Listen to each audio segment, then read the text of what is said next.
네, 오늘은 구약 성경을 본문으로 가지고 나로 알게 하소서 하는 그러한 말씀을 우리가 서로 나누기를 원합니다. 우리가 오늘 본문으로 길게 읽은 이 욥기서 40장에 있는 말씀과 42장에 있는 말씀, 사실 오늘 이 말씀은 38장부터 계속되는 그러한 말씀입니다. 여러분들 요즘에 여러 가지 사건과 사고 또 뜻하지 않은 그러한 소식들 때문에 얼마나 많이 충격을 받았습니까? 저도 물론 그 중에 하나입니다.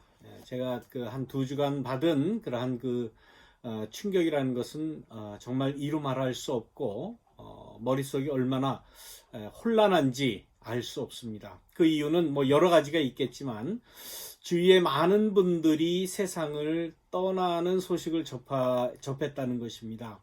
물론 연세가 많이 드셔서 노환으로 가신 분도 계시지만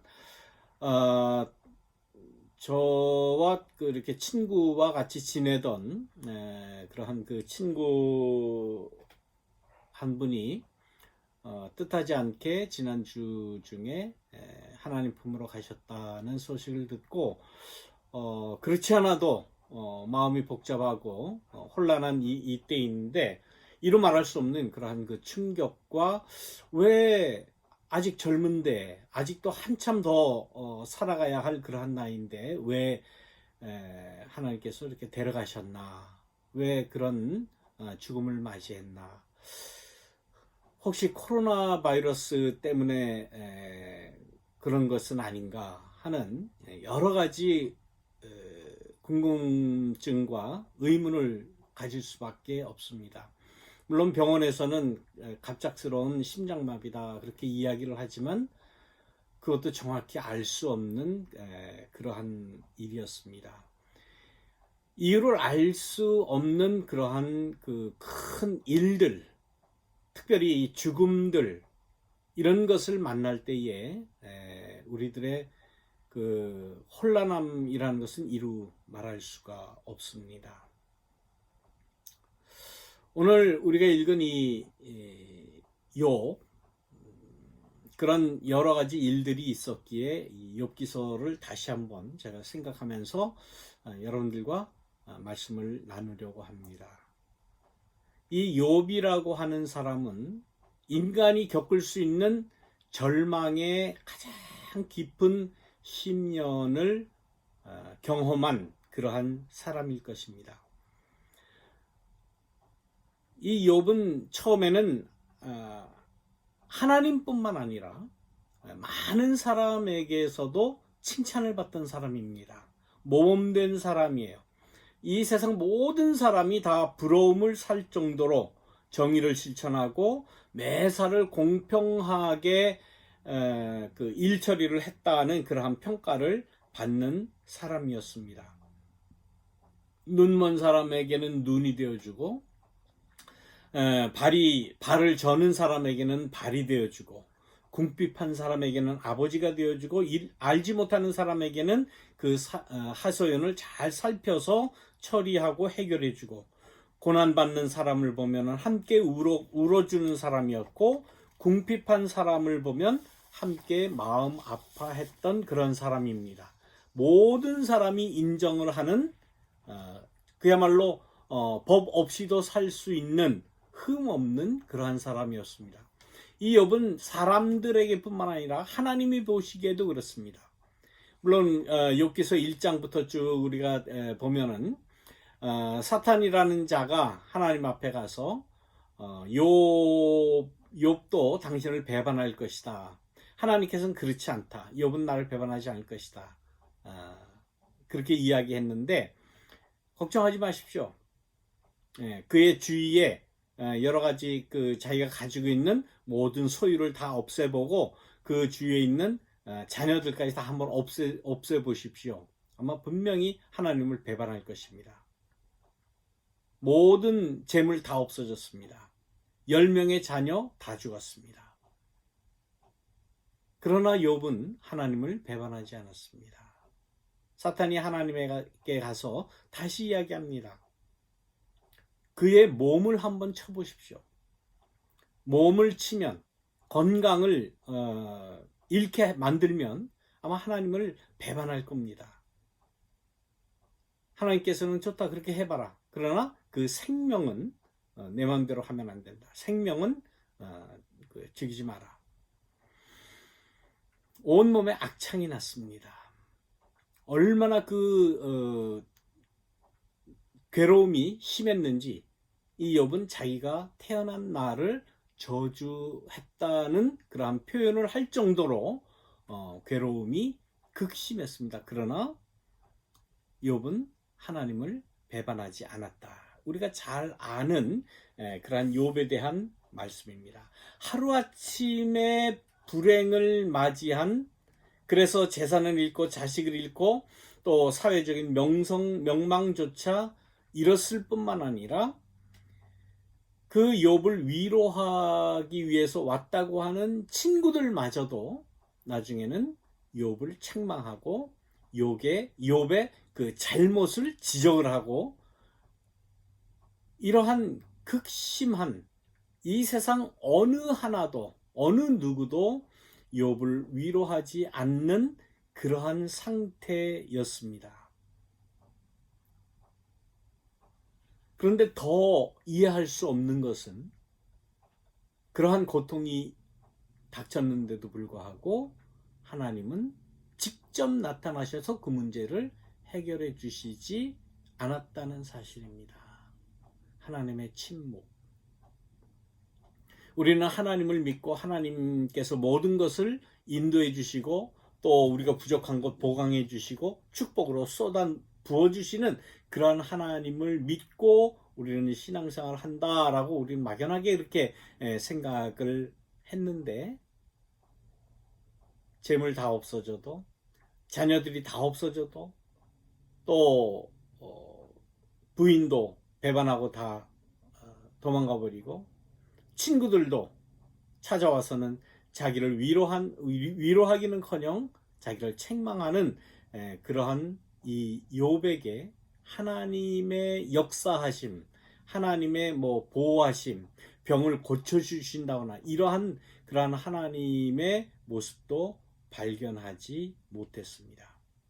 그때에 욥이 마지막으로 하나님 앞에 이야기합니다. 하나님, 내가 왜 이런 고통을 당해야 됩니까? 하나님조차 이제는 낯선 분으로밖에는 보이지 않습니다. 욥은 왜 그렇습니까? 왜 내가 이러한 고통을 당해야 됩니까? 라는 질문을 하나님 앞에 던져놓습니다. 마치 법정에 기소라도 하듯이 하나님을 법정 앞에 세워서 변론해 보십시오. 증언해 보십시오. 당신의 의도가, 당신의 뜻이 무엇인지 말해 보십시오. 이게 하나님의 정의입니까? 우리가 당하는 이러한 많은 어려움들, 또 병약함, 또 죽음이라고 하는 인간이 느껴야 하는 이 최대한의 이 공포, 이것이 왜 우리에게 이렇게 다가와야 합니까? 우리는 1년의 이 사태를 보면서 이 코로나 바이러스라고 하는 전 인류가 꼼짝없이 당하는 이 일을 왜 우리가 이렇게 당해야 됩니까? 왜 그렇습니까? 왜? Why? 여기에 대해서 제대로 답할 사람이 어디 있겠습니까? 얄팍한 지식을 가지고 코로나 19라고 하는 이 바이러스 때문에 그렇다. 그 바이러스를 잡기 위해서는 이렇게 해야 된다, 저렇게 해야 된다 다 말을 하지만 근본적인 그러한 해답은 아직 얻지를 못했습니다. 속수무책으로 사람들이 감염되고 속수무책으로 사람들이 죽어갑니다. 혹시 나도? 라는 그러한 질문으로 우리는 하루하루를 살며 가슴 조이며 정말 꼼짝하지 못하고 이렇게 스스로 격리해서 스스로 움직이지 않고 스스로 나가지 못하고 스스로 모든 생활을 규제해야 되는, 제지해야 되는 그러한 형벌과 같은 그러한 삶을 우리가 삽니다. 왜 그렇습니까? 여러분들 하나님께 한번 물어볼 그러한 의향이나 그러한 기도를 드려본 적이 있으십니까? 지금 욥은 하나님 앞에 지금 질문을 합니까? 왜 내가 고난을 당해야 합니까? 한번 대답해 보십시오. 하나님이라면 대답해야 되지 않습니까? 막 항의라도 하듯이 하나님 앞에 막 주먹질을 하면서 하나님 앞에 묻는 그러한 욥의 모습을 우리는 욥기 1장부터 쭉 37장까지 볼 수가 있는 것입니다. 여기에 대해서 하나님께서 맨 마지막에 와서 이제 말씀을 하시는 겁니다. 38장부터 오늘 예배 시작하기 전에 제가 낭송했던 그 말씀 38장의 말씀입니다. 내가 땅에 기초를 놓을 때에 내가 거기 있기라도 하였느냐? 누가 이 땅을 설계하였는지 너는 아느냐? 누가 문을 닫아 바다를 가두었느냐? 바닷속 깊은 곳에 있는 물 근원에까지 내가 들어가 보았느냐? 죽은 자가 들어가는 문을 들여다본 일이 있느냐? 빛이 어디서 오는지 아느냐? 내가 북두칠성의 별대를 한데 묶을 수 있으며 오리온 성자를 묶은 띠를 풀 수가 있느냐? 강물이 범람할 것이라고 알리는 따오기에게 나일강이 넘칠 것이라고 말해주는 이가 누구냐? 내가 굶주린 사자 새끼의 식욕을 채워줄 수 있느냐? 이러한 하나님이 욥에게 다시금 질문하는 이 질문이 38장과 39장 두 장에 걸쳐서 계속 하나님의 질문으로 이어집니다. 구구절절 한 질문을 곰곰이 생각해 봐도 욥뿐만 아니라 나 자신이 그 질문을 받았다고 해도 한 대답도 할 수 없는 그러한 질문이 아니겠습니까? 그야말로 유구무원, 입은 있을 때 할 말이 없는 그러한 상태입니다. 이에 대해서 40장 4절과 5절 말씀에 욥은 그렇게 이야기합니다. 마치 항복하듯이 하나님께 두 손 두 발을 다 들고 꼼짝없이 항복하듯이 그렇게 이야기합니다. 저는 비천한 사람입니다. 제가 무엇이라고 감히 주님께 대답할 수 있겠습니까? 다만 손으로 입을 막을 뿐입니다. 이미 말을 너무 많이 했습니다. 더 할 말이 없습니다. 라는 그러한 고백을 하게 됩니다. 우리는 나 자신에 대해서 또 무슨 문제의 원인을 캐기 위해서 우리는 얼마나 많은 말을 하고 삽니까? 어느 한 사건을 보면은 우리는 주저없이 거기에 대한 해설을 합니다. 해답을 내놓습니다. 원인은 무엇이고 이리저리 해서 이런 결과가 났다라는 그러한 기승전결을 우리는 논리적으로, 합리적으로, 또 이성적으로, 인간적으로 우리는 풀어놓기를 즐겨합니다. 그것이 우리 인간입니다. 그 일은 인과응보, 인간이 저지른 그러한 잘잘못에 대해서 결과적으로 거기에 보응하거나 거기에 결과가 나타났다라고 그렇게 이야기하지 않습니까?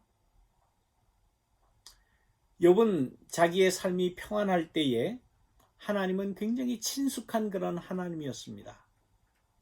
그러나 이러한 큰 고난을 맞이한 그 후에는 그 하나님이 굉장히 낯선 하나님이 되었습니다. 내가 잘 알고 있다고 하는 그 하나님, 아마 욥만큼 신앙 간증을 아주 풍성하게 할 사람이 있겠습니까? 자기가 어떻게 일생을 살았으며 어떻게 자녀를 얻었으며 어떻게 자녀를 교육했고 어떻게 하나님을 섬겼고 물론 그 욥기에서 처음에 보면 욥이 어떻게 하나님을 섬겼는지 다 이야기를 합니다. 뭐 혹시 파티를 열다가 자녀들이 잘못했을까봐 알지 못하는 그 잘못을 저질렀을지 모르는 확실하지도 않은 그러한 잘못에 대해서 미리 제사를 드리는 그러한 제사까지 드렸다고 이야기합니다. 하나님에 대해서 너무나 잘 알아요. 하나님에 대해서 자신 있는 그런 사람입니다. 굉장히 친숙했던 하나님인데 지금에 와서는 정말 낯선 신이에요. 낯선 하나님이에요. 보지 못했던, 듣지 못했던 그런 하나님을 만나게 되었다는 겁니다. 우리 역시 마찬가지입니다. 나에게 왜 이런 그 고난이 당해왔는지, 나에게 왜 이런 괴로움이 있는지, 코로나 바이러스라고 하는 이 문제, 이 병으로 인해서 온 인류가 이렇게 고생을 하고 이렇게 아무것도 못하고 꼼짝 못하고 지금 4개월이 넘게 5개월이 다가오는 것 같은데 어떻게 보면 올해 말까지도 이게 해결이 안 될 것 같아요. 제가 보기에는. 이미 미국의 그 중요한 그러한 그 기관에서는 내년 3월 달까지 일하는 사람들을 다 집에서 근무하라고 이미 그렇게 조치를 취해 놓은 것을 볼 수 있습니다. 이유를 모르겠어요. 언제 끝날지 예측을 할 수가 없어요. 우리가 알기에 하나님은 자신을 드러내는, 자신을 계시하시는, 자신을 인간의 그러한 그 이성에 혹은 인간의 그 신앙 영혼에 나타나셔서 자신을 드러내는 그러한 하나님으로 우리가 친숙하게 알고 있는데 이제는 그런 하나님이 아니라는 거예요. 어떻게 보면 하나님은 스스로 숨기는 그러한 하나님이 아닙니까? 이사야에도 그런 말씀이 있습니다. 45장 15절 말씀에 구원자이신 이스라엘의 하나님, 진실로 주님께서는 자신을 숨기시는 하나님이십니다. 이미 구약 이사야 선지자도 그런 하나님에 대한, 낯선 하나님에 대한 체험을 했다고 하는 거예요. 하나님이 친숙할 때는 우리는 내 신앙은 이렇습니다. 신앙 고백도 하고 신앙 간증도 하고 찬양도 하고 다 합니다. 모든 거 다 해요. 내가 조금 아는 것 가지고 얼마나 떠들어댑니까? 한 가지 사건이 일어났을 때 그건 이래서 이랬다 저래서 저렇다 얼마나 질서정연하게 논리정연하게 이성적으로 설명을 하고 논평을 하고 예측을 하고 얼마나 잘합니까? 그거 제일 잘하는 사람들이 누구예요? 언론인들이에요. 저널리스트라고 하는 사람, 저널리즘이라고 하는 이 언론이라고 하는 것이 마치 만고불변의 진리인 양 쫙 얘기해 나갑니다.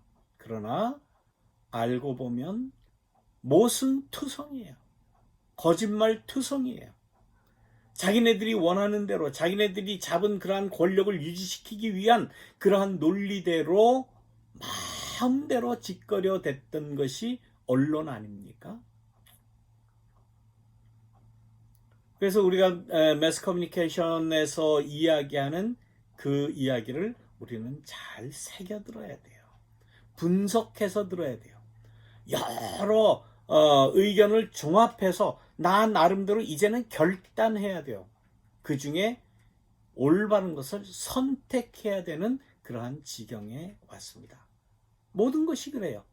언론만 그렇게 했습니까? 성경 말씀도 그래요. 내 신앙도 마찬가지예요. 내가 믿고 있는 이 기독교의 진리도 역시 마찬가지입니다.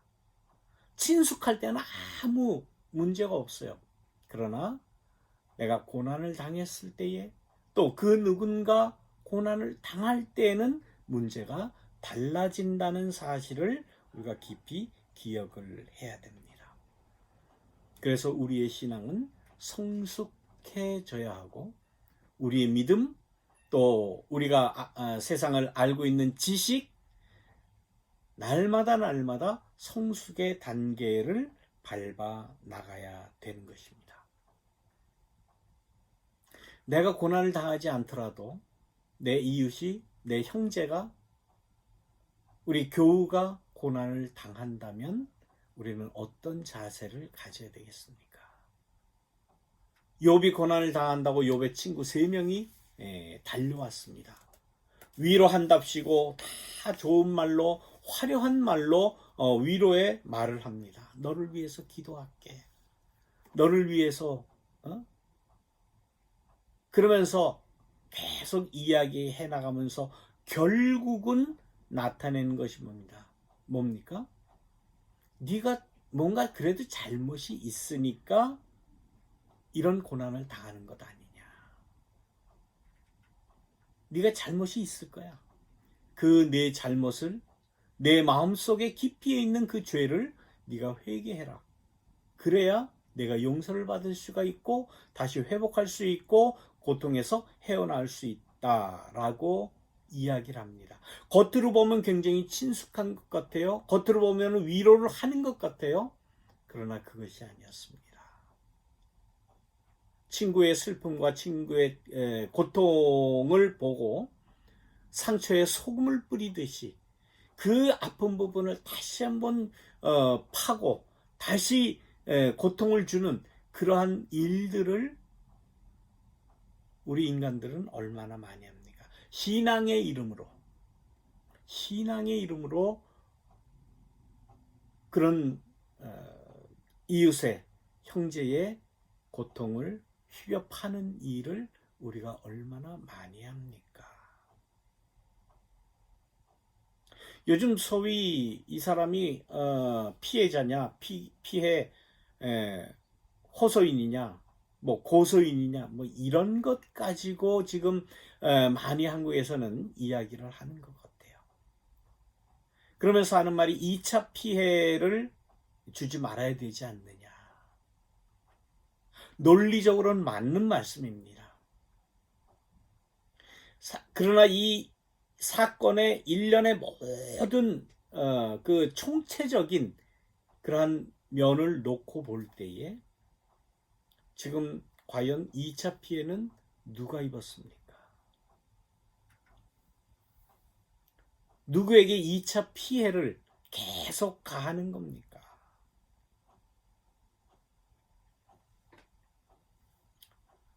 진정한 위로, 진정한 친구라면 어떻게 해야 되겠습니까?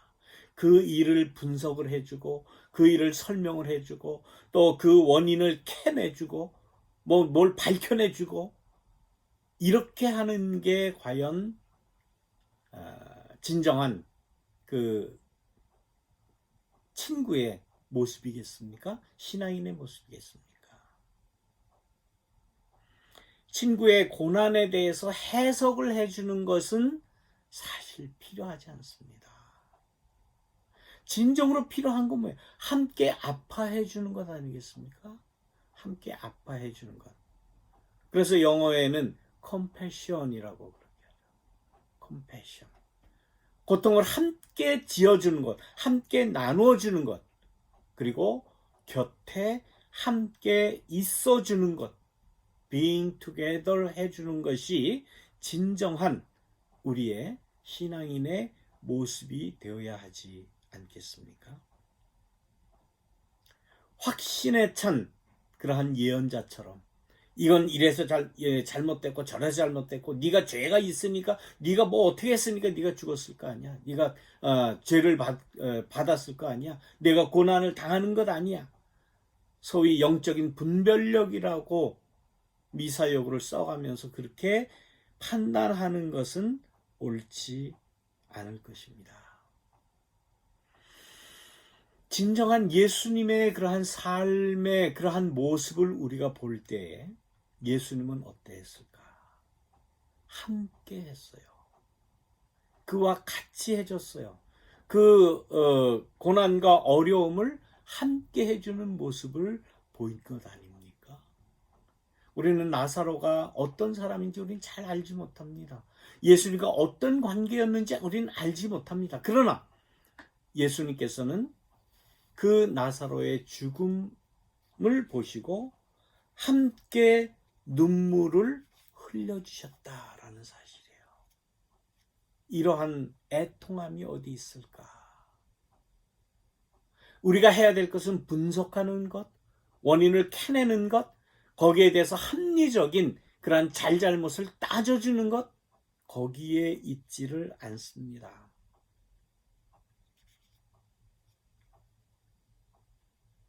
오늘 우리가 본 그 욥기서 42장 1절에서 6절에 있는 그런 말씀을 보면 그러한 말씀을 보게 됩니다.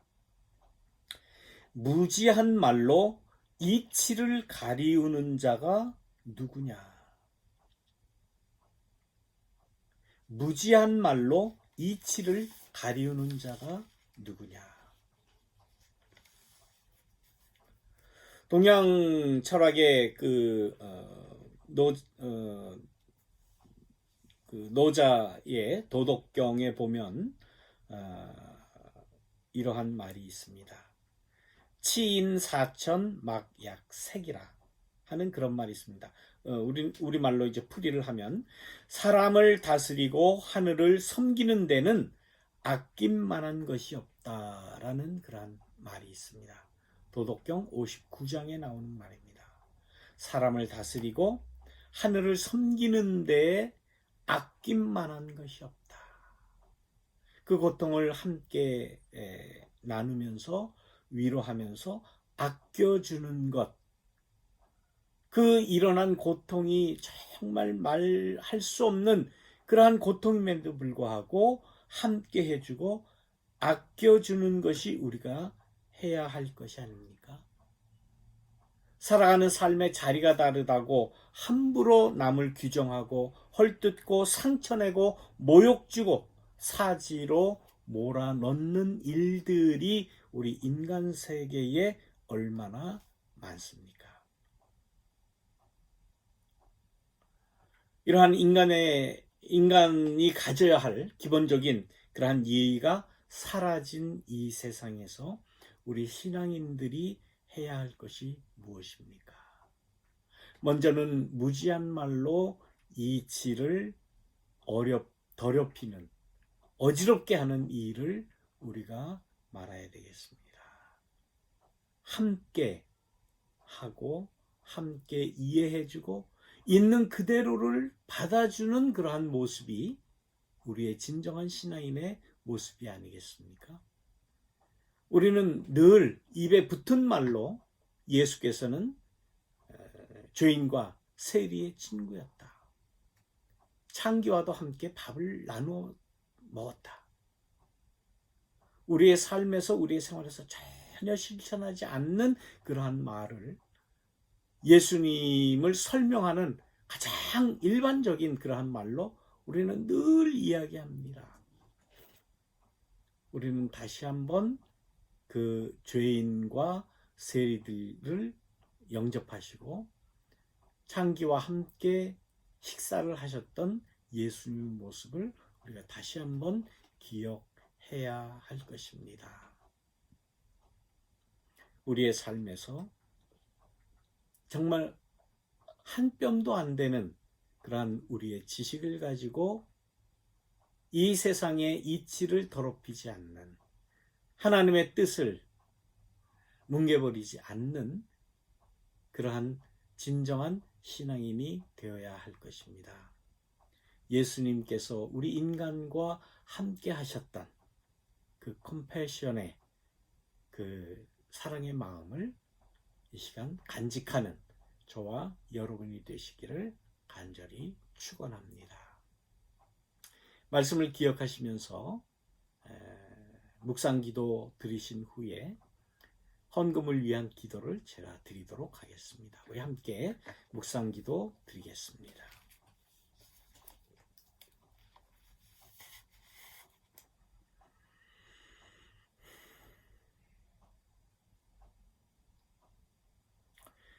우리의 알지 못하는 정말 작은 지식에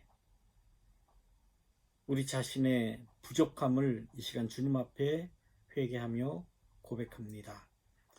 하나님, 우리가 알지도 못하면서 이 세상의 모든 일어나는 일을 마음대로 판단하고 분석하고 해석하고 또한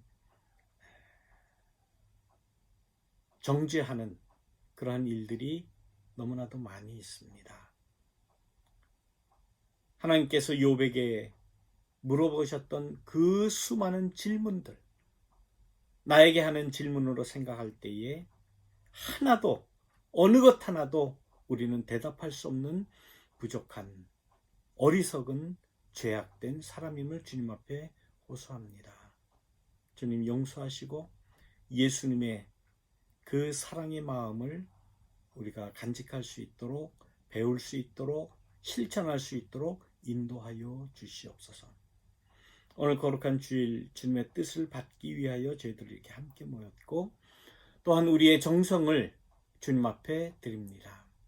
주님 앞에 드린 이 귀한 우리의 마음, 우리의 물질, 또한 우리의 삶, 우리의 고통, 어려움, 주님께서 긍휼을 베풀어 주시고 우리에게 생명을, 또한 우리에게 참 삶을, 믿음을 허락하여 주시옵소서.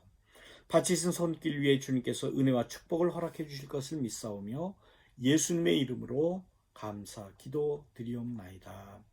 아멘.